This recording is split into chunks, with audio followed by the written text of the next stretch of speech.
Imagine you wake up and the world is trembling, not from war, not from weather, but from something ancient, something that was never meant to walk this earth again. A shadow falls over the skyline. Vast primal alive.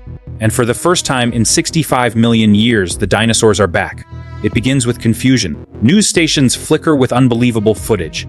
Helicopter cameras show impossible shapes moving through forests, deserts, even city edges. A sauropod, massive, slow, graceful, crosses a highway like a living mountain.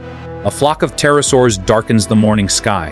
Somewhere, a Tyrannosaurus roars, and the sound carries for miles.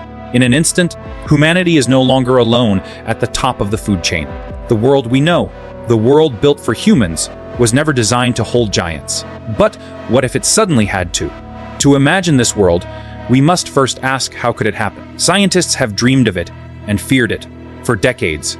De-extinction, the process of bringing extinct species back through genetic reconstruction. It begins with DNA, fragments of it locked in amber, frozen in fossils, buried deep beneath layers of rock and time.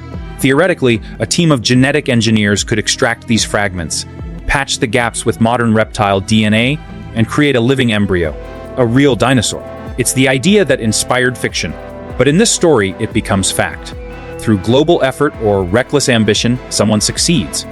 But it doesn't stop with one. Maybe it starts in a lab, maybe on an isolated island. Then the storm hits, containment fails, and suddenly the prehistoric past bleeds into the modern world. The first day is chaos, the first week is terror, and the first month is survival.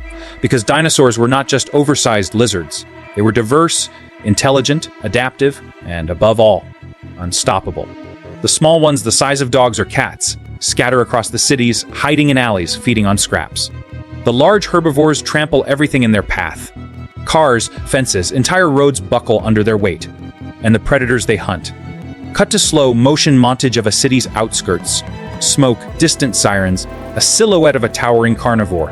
A single Tyrannosaurus rex weighs over 8 tons. One strike from its tail could crush a car. Its bite, 6 tons of force, strong enough to snap bone like twigs. Now imagine that multiplied across continents. Forests no longer belong to deer and bears, but to triceratops and ankylosaurs. The oceans ripple with mosasaurs. The skies scream with winged predators that mistake drones for prey. Our satellites watch helplessly as entire ecosystems reawaken overnight. Every ecosystem is a fragile web, balanced through evolution, time, and adaptation. Now, the web is torn apart. The arrival of dinosaurs wouldn't just change the food chain, it would rewrite it. Predators from 65 million years ago would find no natural balance. They would hunt endlessly. Because our world is abundant. Cows, horses, elephants. All easy prey for creatures that once feasted on giants. Farmers watch as herds vanish overnight. National parks become battlegrounds between old life and new. Birds scatter. Wolves retreat. Lions vanish. Within weeks, humanity would be forced to act not as explorers, but as survivors. Governments declare martial law. Cities are evacuated. Entire regions are quarantined. But the truth spreads faster than any order can contain it. We are no longer the architects of the earth, we are guests. Could humanity fight back? Yes. But the question is, should it? Militaries deploy reconnaissance drones. Heat signatures of massive creatures appear across jungles, deserts, and plains. Drones drop tranquilizers, others don't. Scientists plead for restraint. These are not monsters, they say. They're miracles. But how long can miracles coexist with fear? In laboratories, biologists scramble to create genetic countermeasures.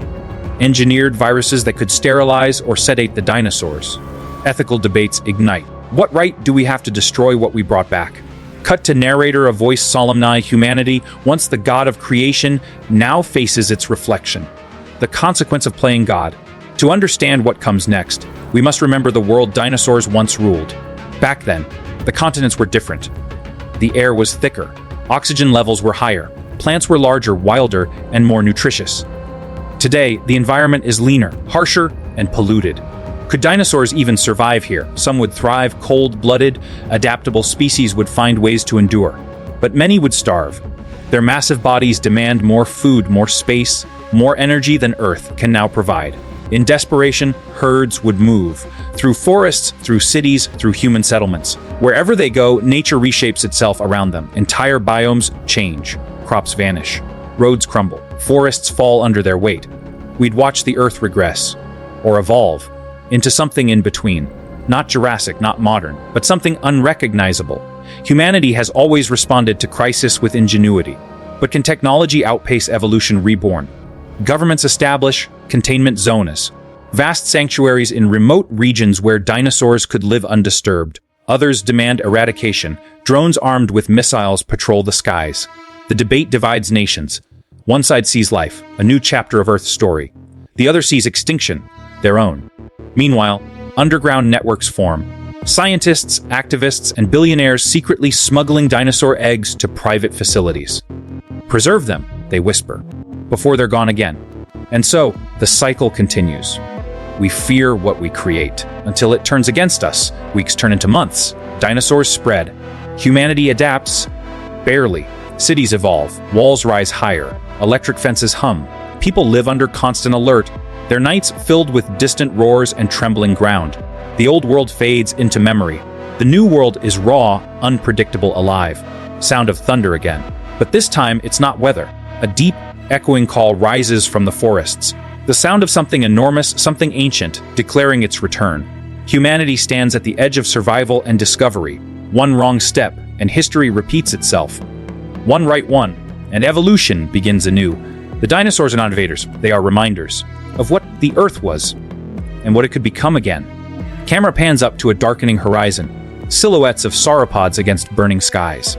Tomorrow, we face the greatest question in human history. Not whether we can survive the return of the dinosaurs, but whether we deserve to. Faint sunlight filters through a haze of smoke. A skyline half devoured by vines and moss. The distant echo of a roar vibrates through abandoned streets. The world didn't end overnight. It transformed slowly, violently, and completely. Months have passed since the return. Humanity has adapted to a new rhythm. A rhythm of tremors, of silence before thunder, of shadows moving where they never should. This is no longer the planet of man. This is the age of giants. Cities closest to wilderness became ghost towns. Nature reclaimed what humans built in mere weeks. Skyscrapers cracked as roots tore through concrete. Subways flooded, tunnels collapsed, and through those cracks came life older than civilization itself. In the ruins of Sao Paulo, herds of herbivorous iguanodon graze where cars once jammed the streets. In rural China, small raptors dart between rice fields, hunting chickens and ducks as if they were tiny mammals from their own time. Australia reports something even more astonishing. A new species, unseen before, evolved from genetic blending. A hybrid, half ancient, half modern. Nature was not just reviving, it was rewriting itself. Within 1 year, the Earth's biosphere began to shift in unpredictable ways. Rainforests expanded. Predators forced human activity inward. Into fortified cities, into domes of light surrounded by darkness and roars. The balance of oxygen began to rise, driven by the massive photosynthesis of plants feeding on ancient cycles. Insects grew larger. Birds evolved new behaviors, nesting near human settlements for safety from the ancient predators that stalked the wild. The climate itself began to shift toward humidity and warmth. The more the dinosaurs spread, the more Earth began to resemble their home, the late Cretaceous. It wasn't just that dinosaurs had come back. They were changing the planet to suit them again. Two philosophies now guided humanity's survival. One believed in containment. To isolate the dinosaurs, destroy them if necessary, and restore order. The other believed in coexistence. To learn, to adapt, to share this Earth, no matter the cost. The world split between these visions. In North America, vast fences and barriers separated safe zones from wild corridors. Miles of untamed land surrendered to nature. In Europe, cities became vertical fortresses, towering above a new wilderness below. And in Africa and South America, humanity retreated entirely from great expanses, leaving them to the giants. Cut to a somber aerial shot, a massive herd of brachiosaurs crossing a valley of mist, while a human drone watches silently from above. Every age of history has a defining boundary, a wall between the known and the unknown. This was ours. Yet the greatest threat was not the giants we expected, but the small, clever ones we ignored. Pack hunters, velociraptors, Deinonychus, and others thrived near human zones. They learned our patterns. They watched our lights. They waited. Thermal cameras captured chilling footage, groups coordinating ambushes. Scouting teams of raptors observing security patrols before striking livestock and fleeing. The line between animal and strategy blurred. Predation became intelligent. And intelligence became predation. Amid fear came opportunity. Scientists saw in dinosaurs not just danger, but data their biology held answers to diseases, regeneration, genetic perfection. Military forces studied their musculature, speed, and neural pathways for bioengineering projects. Corporations sold dinosaur-based pharmaceuticals and materials. Collagen stronger than steel, bone structures light as carbon fiber. In the shadows, humanity began merging with its ancient past, literally. Cut to narration over laboratory scenes, new genetic therapies inspired by dinosaur DNA led to enhanced human resilience. Some whispered of illegal experiments, soldiers infused with prehistoric gene sequences trained to survive in the wild zones.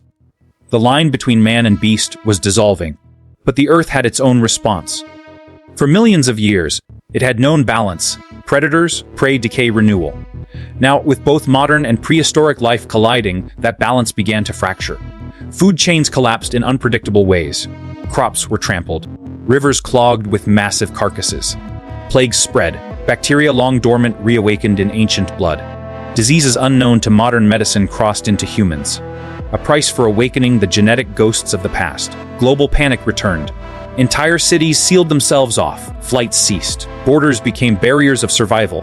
Human civilization, for the first time in centuries, felt fragile again. The world governments, exhausted and divided, launched a final initiative, Project Ark, a plan to preserve humanity's knowledge and culture within self, sustaining underground and orbital colonies. To wait and watch as the Earth found its own equilibrium. Above ground, satellites filmed astonishing transformations. Rainforests consumed half of South America. Africa bloomed into a prehistoric jungle. In Siberia, thawing permafrost gave rise to temperate wetlands where dinosaurs roamed freely. It was as if the Earth had pressed rewind, erasing the scars of human industry, painting over steel and smoke with green and breath. For many, it was tragedy. For others, it was renewal.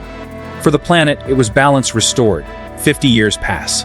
The remaining human colonies look down from orbit, small lights above a vast, breathing planet.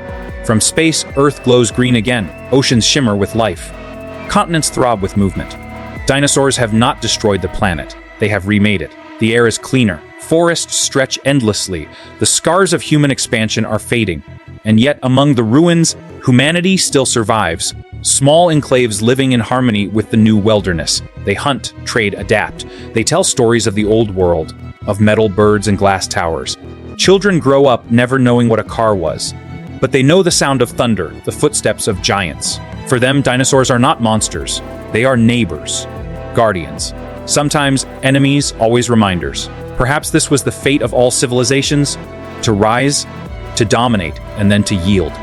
For millions of years, the Earth belonged to creatures far greater than us. We were only ever its most recent tenants. The return of the dinosaurs was not punishment. It was perspective, a reminder that the Earth does not remember ownership, only balance.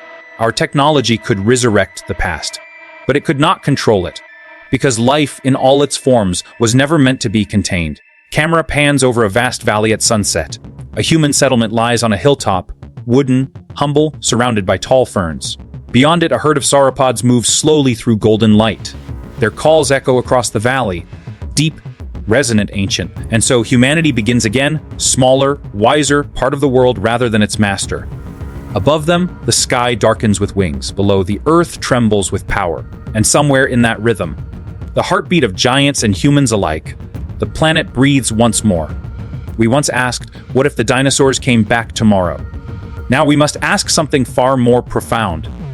If they came back to stay, could we ever learn to live as part of their world, instead of trying to rule it again?